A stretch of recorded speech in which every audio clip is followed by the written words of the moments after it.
Hey there, this is Dawn Del Vecchio with DawnDelVecchio.com, and in this training video I'm going to show you the basics for using very simple use of GarageBand as a way to record audios or podcasts.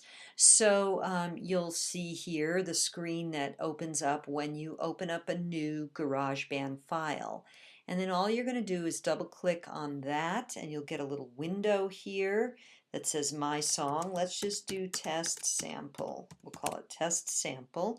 And I'm just going to save it on my desktop for now. And then you'll see what happens is we get something opening up that, voila, looks like this.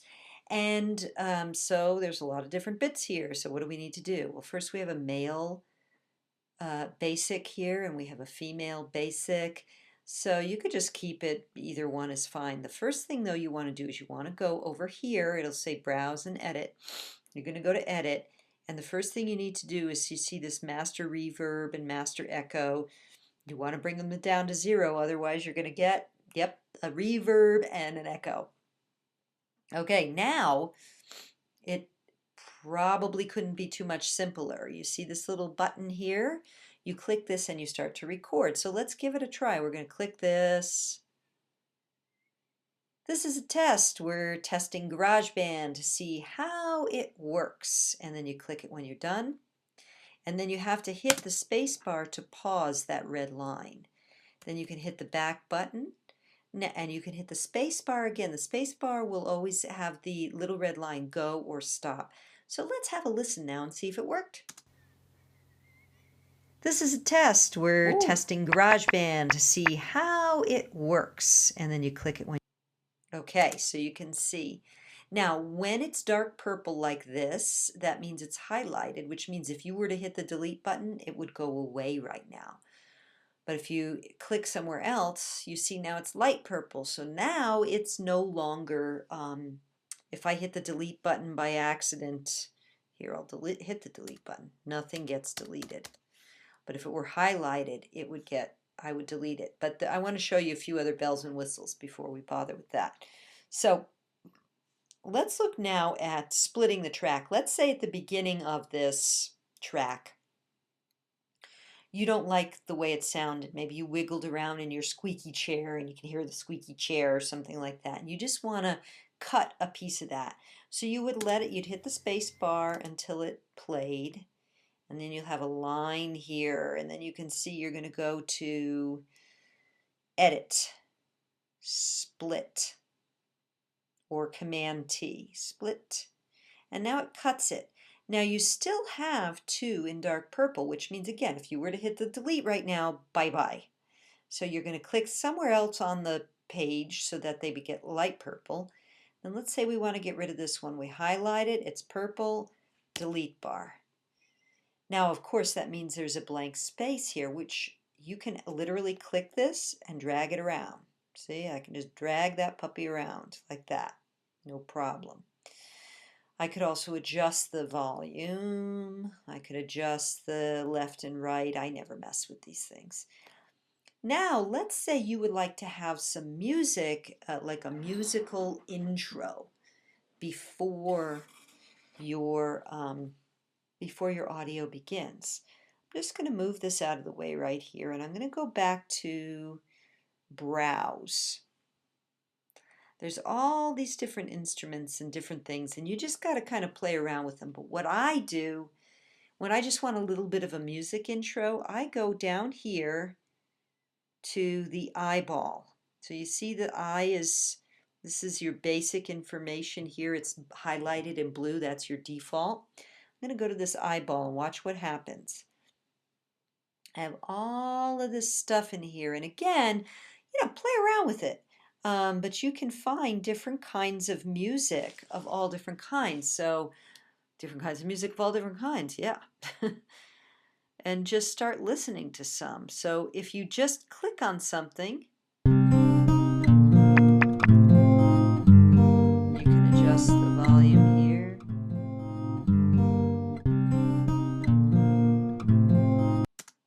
And if I hit the space bar, it'll stop. Now you can look here at the tempo, the key, the beats. But this doesn't have a time frame, or does it? Nope. But some of them do. So I've got, let me see. If I click it again, it goes away. Now I can go to favorites. I have a few that I've picked mostly from this world section here. And so these are my favorites. And some of them, maybe the beats are the time, I'm not sure. But basically, okay, never mind about that. Let's say I want this Asian gamelan. I'm going to click it and I literally just drag it and pull it there. Okay, now I drag that back and let's have a listen. Quite short. If I wanted to keep going, I could add another one. And another one. So let's say I just want to keep it all the way through in the background, but I don't want it to be noisier than my actual voice talking, right? That can be too annoying. So what you could do is you could bring this volume way down here. This is a test. We're testing GarageBand to see how it works. And then you click it when you see, so you can do that. You can also add another track. Let's see the bongo here. Well, this could be interesting. And it'll put the bongo track there. It looks like bongo is a very short track. So you can add a few in here. Whoa, what happened? It's the bongo groove. All right, so now, and again, we probably don't want the bongo really loud, but maybe we do. Maybe we want the other bongo at the end of my talk. So then we can go. This is a test. We're testing GarageBand to see how it works. And then you click it when. So you can see, you could just kind of, you could go crazy with this stuff. There's so much music. You get strings and tambourine, and so we got this. So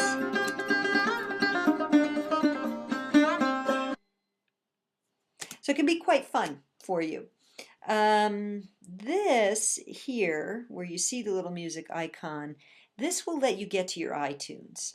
So if you already had, for example, a guided meditation that was in your iTunes, you could literally pull it in at this point.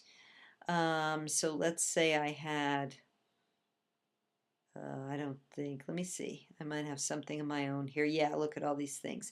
Okay, so I got this Tree of Life meditation that I created a long time ago, one of my favorite meditations. I can literally just put that, bring that in. There it is. So now I go back to the beginning and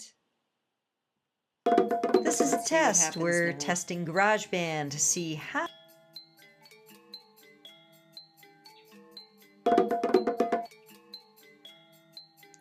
So obviously the beginning of this is, sorry. We'll begin this meditation with 3 deep breaths.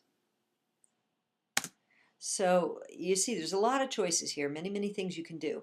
Another thing to keep in mind is this little thing is handy for you as well. Look at what it does. Makes it small or large. So if you need to split something, like let's say I know I need to split this, I need to get rid of all this silence at the beginning, right? Again, I'm going to make sure that only this is highlighted. I'm going to wait until I find that one space where the noise is very, I can see that's where it starts right there because there's a little lump there. So I'm going to bring this over just before the lump, and I can check it too.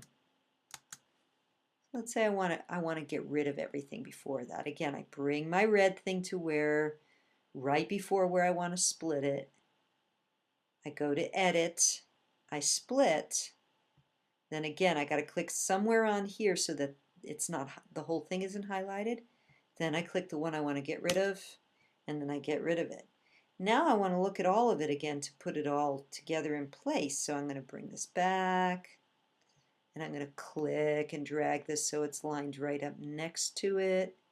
Oh, I made it too small, so I'm going to bring it back, pull this closer like that. Okay, so again, you can add tons of tracks and play with the volume and all of that. So the best way to get familiar with GarageBand is to just have fun with it. Just have fun with it. Goof around a little bit. That's how I learned how to do it. And again, the thing to keep in mind is you're going to come in on the default of the I information. Make sure you go to Edit and bring these master reverb and master echo down to 0 so that you don't end up making a recording that's got this weird tin can kind of echo. And there's noise gates and other things you can play around with, but what I'm teaching you here, what I'm showing you here, are really the very most basic, simple things you can do. So let's say you've been playing around and now you've made a nice audio. You made your nice little guided meditation or how to step by step, whatever it is. You've edited out the pieces you don't want. You put a little intro music at the beginning, a little outro music at the end, and you feel ready to turn this into an MP3 file so that you can share it with others, so you can play it on iTunes, so you can create it for yourself. Maybe put it on your own iPod or your phone to listen to, that kind of thing. So once you have everything in place, you're happy with the sound and the volume, then you're going to go to File. Let's see. Well, you want to save it along the way too. Oh no, you go to Share and you go Export Song to Disk. And then you'll see it opens up here and you want MP3 encoder, high quality or higher quality. And then you hit Export, then a new window will open up and you can go, give it a new name or the same name. Test sample complete, because now this is going to save as a MP3 file, not as a GarageBand file like when you first opened up this document. So test sample complete, and then we hit save, and now it's going to do the mix down, and then at some point there it's going to turn into a, it'll finish its task and it'll be an MP3 file. And from an MP3 file, sitting on your desktop or wherever you save it, to get it into your iTunes, literally all you should have to do is double click on that file that you see there on your desktop or whatever subfolder you put it in, and voila, it's going to automatically import into your iTunes and it will be there.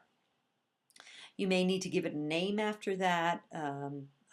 It depends on your default settings, I think, in your iTunes, whether it's going to have your name or the name of the computer on which you created it, that sort of thing. So you may need to sort that bit out, but them's the basics for you on how to use GarageBand to make very simple, easy to use audio.